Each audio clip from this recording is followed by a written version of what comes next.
Magluluto tayo ng low-carb garlic bagels. Sa isang mixing bowl, maglagay ng coconut flour, then add green dahan almond flour, psyllium husk powder, baking powder, Himalayan pink salt, pure allulose, and white pepper. Pagkatapos, haluin ng maigi. Now add melted butter and egg white. Pagkatapos, haluin ng maigi. Ang list of ingredients ay ilalagay ko sa last part ng video na ito. Now, gradually add hot water. If you love this recipe, please like and share and follow me for more low-carb recipes and health tips. Then add room temperature water. Mix very well. If you love this recipe, please like and share and follow me for more low-carb recipes and health tips.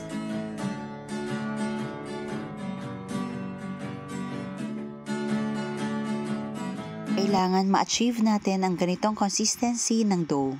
Sa working table, mag-spread lang tayo ng flour. Pwedeng coconut flour, pwede din almond flour. Mamasahin lang natin ito hanggang sa ito ay hindi na dumidikit.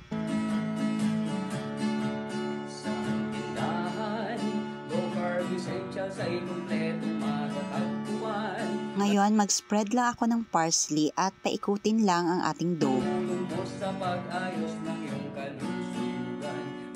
Iporma lang natin ito ng pahaba at ikat. Depende sa laki at kapal ng gusto nyo.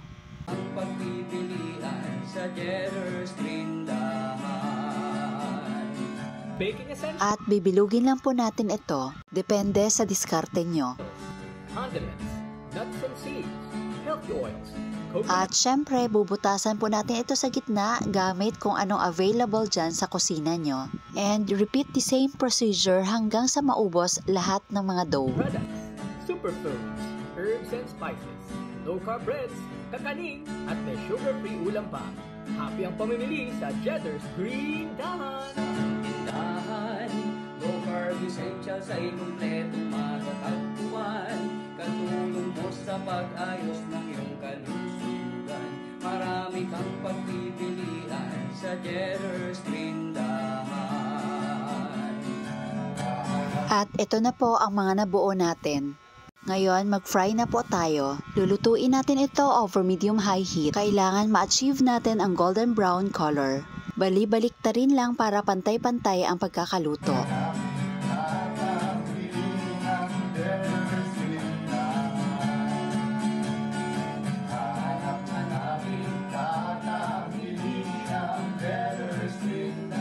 At set aside muna natin ito dahil gagawa tayo ng dipping. Over low-medium heat, mag-melt lang po tayo ng butter. Then add minced garlic. After few seconds, maglagay ng all-purpose cream.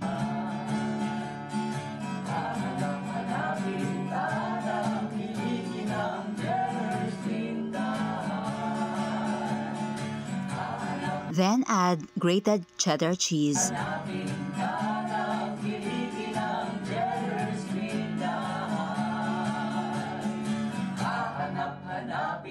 Hindi na po kailangang hintayin maging sticky ang mixture. Kapag nalipasan kasi ito ng ilang minuto, nagiging sticky din ito. Then add parsley.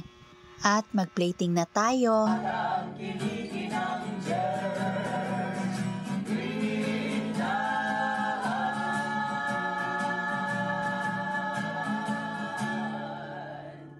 At ito na ang ating low-carb garlic bagels. Tikman natin. So, dip natin dito.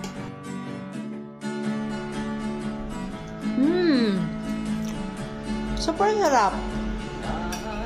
Para akong kumakain ng garlic bread. Ang sarap talaga. Tapos cheesy.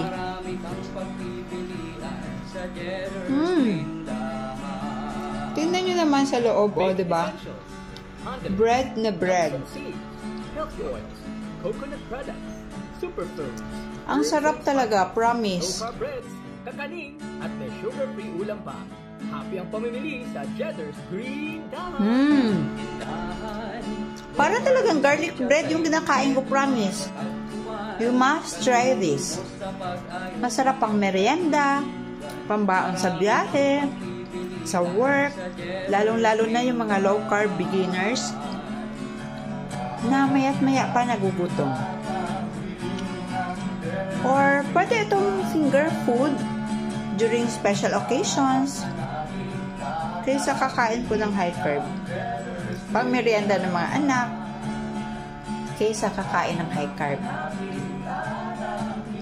Sobrang sarap talaga, promise, and very easy to cook.